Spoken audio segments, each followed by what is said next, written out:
Every strike brings me closer to the next home run. Babe Ruth, who was also the strikeout king, and as we all know, he held the record for home runs until broken by Hank Aaron, who also had a large number of strikeouts. I love that quote. Every strike brings me closer to the next home run. In other words, you use your failures to help pump up those successes because you learn from them. That is what we're all about here.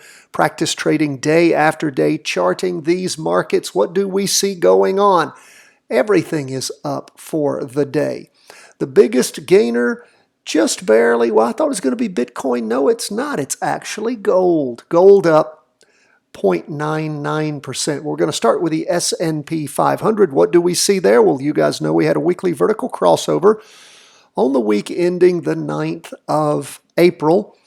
Big week last week. This week has been slow to get off the ground, but prices moving right up that weekly trend line. Price percent oscillator is a little more than flat. It's not going down. It's positive and going up a little bit. Derivative oscillator gaining upward momentum. Nice green candle forming. Haven't hit the high of last week yet.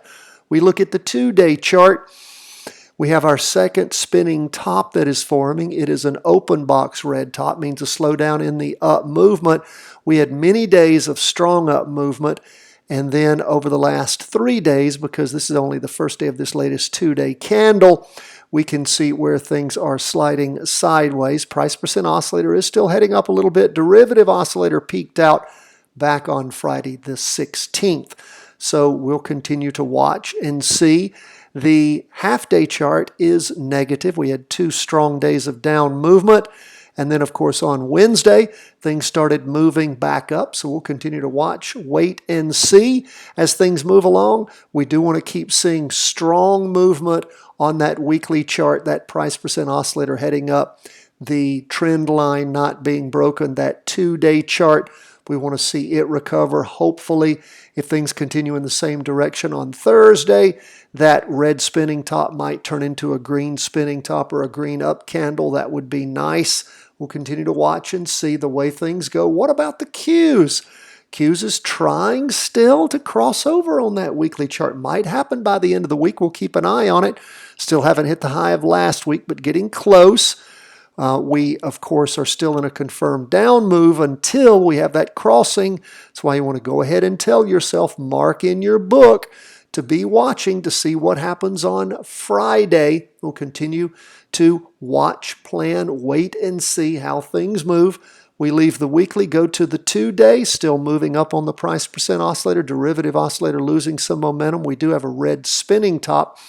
That's a solid red spinning top, even with the up movement. That's your Heiken Ashi candlestick for you. In fact, I'm recording chapter 8 from the book, doing a new recording of that to go with the new High E, the hyperlink electronic book we're going to be putting out with the 3rd edition. All of you who bought the 1st edition, of course, you will receive a free e-copy, e-version of the 3rd edition. So if you're waiting to buy that 2nd edition, wanting to know about the 3rd, go ahead and buy the 2nd. Get on board. We'll give you the 3rd for free. Now, what do we see going on as we, again, keep an eye on things? The all-important price percent oscillator is moving up. And what do we see on the half day? We had 2 days of strong down movement, recovering in the morning, up in the afternoon. Price percent oscillator still negative, might be bouncing off that 50-period moving average line. We'll just wait and see how things continue to move, and if we have a weekly vertical crossover at the end of the week on the Qs. We'll see if that happens. Let's look at bonds as bonds continue to track along, trying to move up. Haven't hit the high of last week yet. Bonds up for the day, 0.20%. Might be crossing over at the end of the week. Put that in your notes also. We'll be looking for that. Price percent oscillator moving up.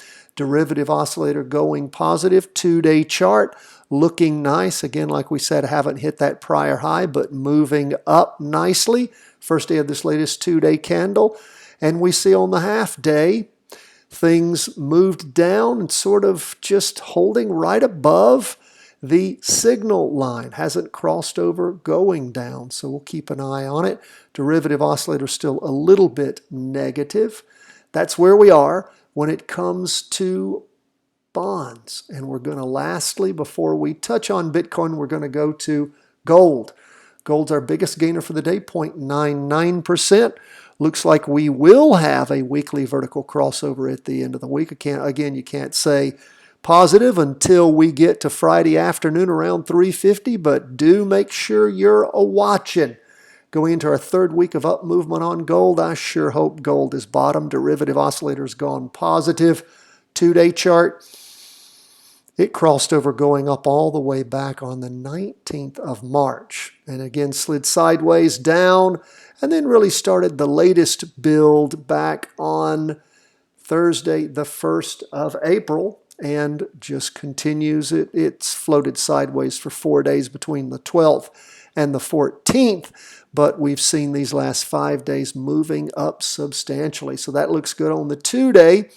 And of course, the half day, it continues to move up. We can draw ourselves a little bit better of a trend line there. And we'll continue to track gold. I'm hoping to load up on gold on a practice trade on Friday. We'll keep an eye on that. Lastly, we look at Bitcoin. Bitcoin up a little bit for the day, 0.93%, and that's just a little bit for Bitcoin.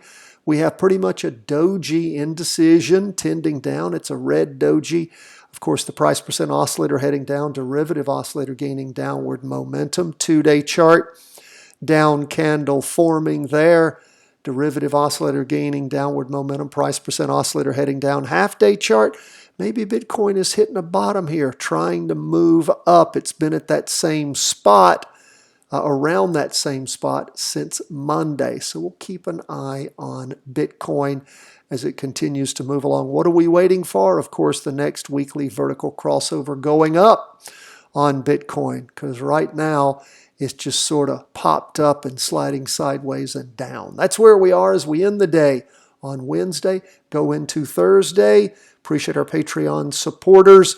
We will be putting out either tonight or Thursday our list for you of the 10 weekly vertical crossovers going up and the 10 going down on the S&P 500.